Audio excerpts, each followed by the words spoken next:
What's up, tribe? How you guys doing? Go ahead and hit that subscribe button, and I hope you like this video. This is your review for loving loving hip hop Atlanta, child. All these loves, loving marriage, loving hip hop, loving this is loving hip hop Atlanta, season 10, episode 3. So listen, we pick up where we left off. Well, no, we don't.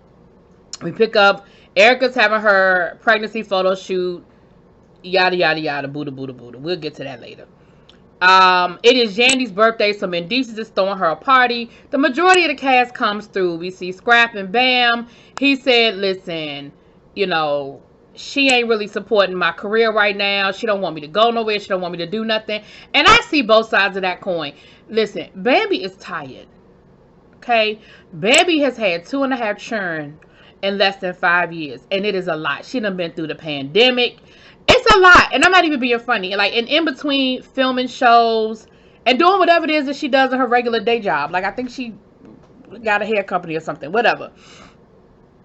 From Scrap's point of view, his thing is, listen, I want to get back out there. I want to get back on stage. I'm in the studio. I'm trying to make some music, and this is how I make a living. This is how I'm trying to support us. But I understand her saying, listen, I need you here because, one, I am tired. We got 2 little children running around, and I am pregnant with the 3rd. Like, I need you. I need your help. Like, I get all of that. But that's what they dealing with.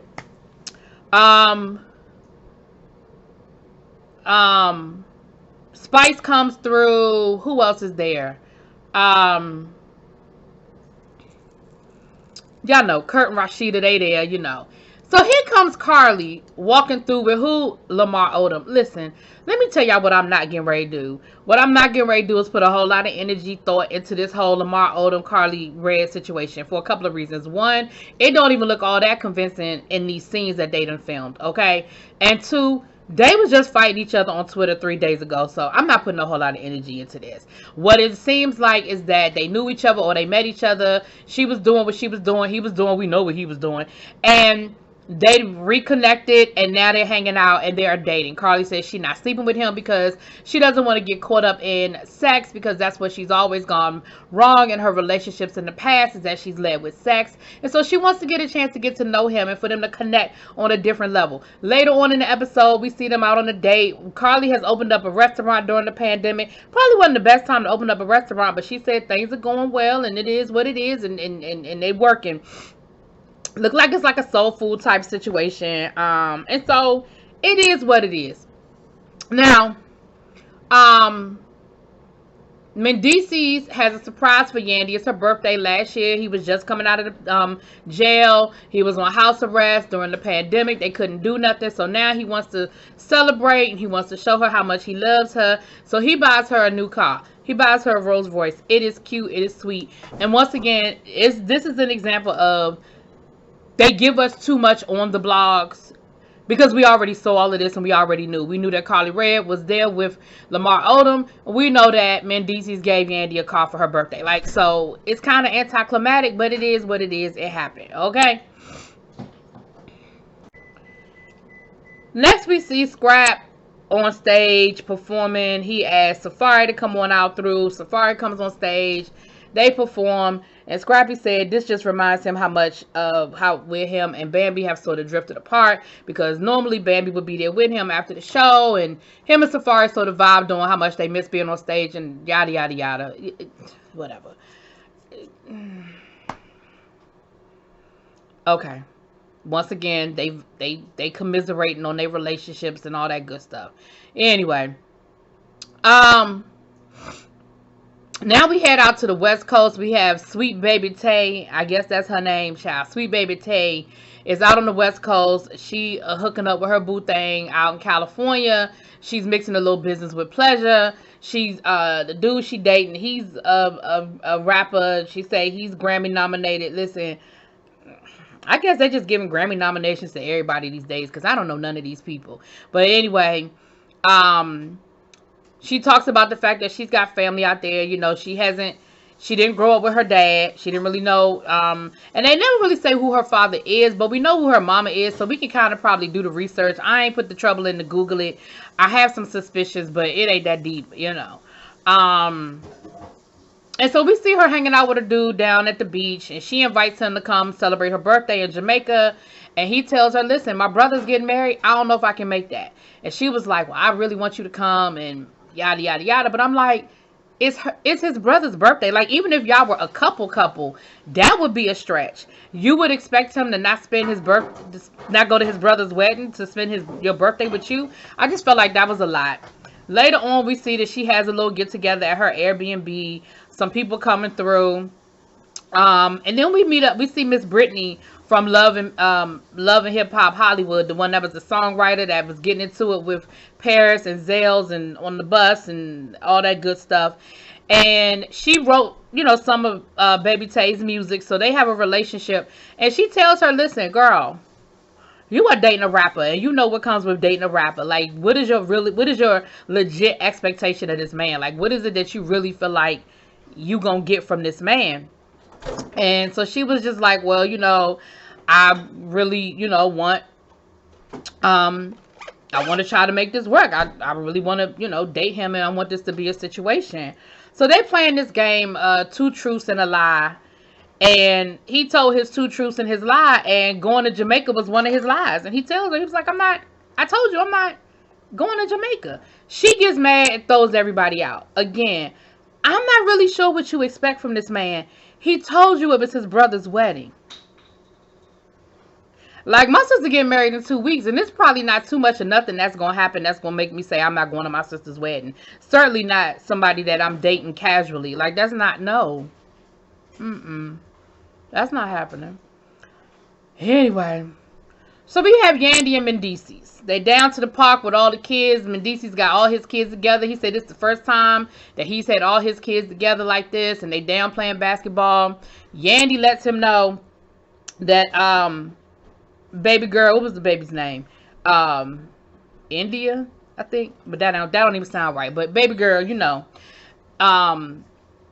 the young lady that Yandy was mentoring,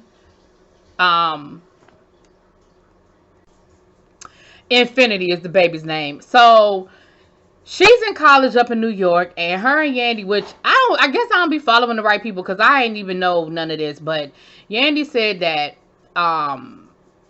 there was that Christmas she was supposed to come and spend Christmas with them, and she ain't come for Christmas. And then when they posted the family picture, she got upset about it, went on social media, started talking about some stuff, and then said she was going to write a tell-all book, as if to say, I guess she had some inside information on Yandy and her dealings or whatever, and really made it look like Yandy was the bad guy. So she felt some kind of way about it. And Infinity's supposed to be flying down to talk to Yandy, I guess, to clear the air. And DC's was like, well, where's she staying? And Yandy was like, she's staying with us. He was like, yeah, no, I'm not comfortable with that.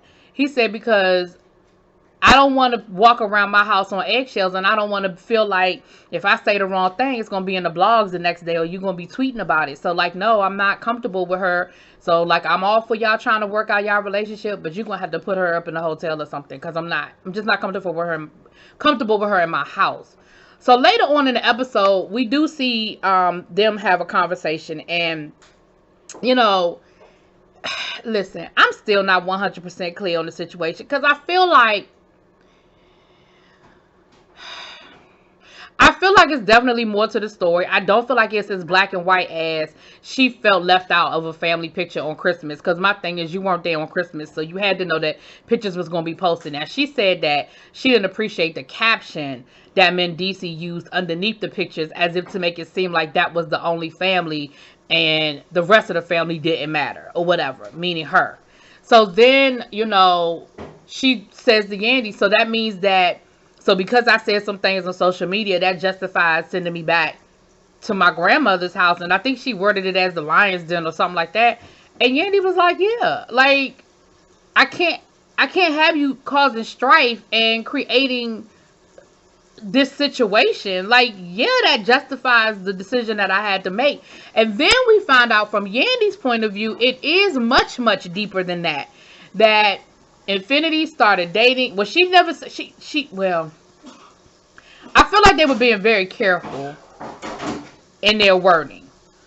But she said that Infinity was involved with an older person, that person was able to influence Infinity, and that Yandy basically told Infinity, listen, you can, like, if I have every right to, if you lived under my roof, I have every right to say who you should or shouldn't associate with. And she told her, I don't want you associating with that person anymore. They're a bad influence. They got you doing some things and making some bad decisions, and I'm not cool with it. She said, you went behind my back and continued to entertain and deal with that person. So yes, that was the decision that I had to make. So it is definitely deeper than a Christmas picture, right? Infinity did not agree. She was upset by it. She said she felt like she had a right to be, spend time with whoever she wanted to spend time with. And as a result, then she said, and if this was one of your other kids, you wouldn't be doing this on national television. Now, the way I feel about that is this. That may or may not be a true statement, but you agreed to it. You sat there and had a whole conversation before you decided that you didn't like that. And maybe, I don't know, did Yandy say that's the only way I'll have a conversation with you is if we do it on camera? I don't know. But it was very curious to me. Whenever they break the fourth wall, I find it very interesting. And she walked off. So it looks like in the previews for next week, we're going to get more of that story. So it's not over yet. We'll come back. Now, over at the Safari Mena house, Safari, Erica decides that she's going to surprise Safari and bring Jamaica home to him, and got Spice performing, and she's got traditional Jamaican food in the backyard, and they're dancing, and it was a really, really, really nice, whole nice situation layout. And that was really just her way of softening him up before she told him that she was pregnant. So after, they were talking, she said they were actually in a better place, that he had apologized about the tweets and that they were kind of in a better place. But then she tells him about the baby, and he is not feeling it. He asked her how many weeks. He don't like it. He don't appreciate it. He said, you know how I felt about having more children. I wasn't interested. I ain't want no more kids. And he takes off in his damn four-wheeler like a little kid. So, listen, I don't know where we are with this whole Erica Safari situation, but it ain't good. Anyway, that's it. That's all. Y'all let me know what y'all think. Drop it in the comments. Peace.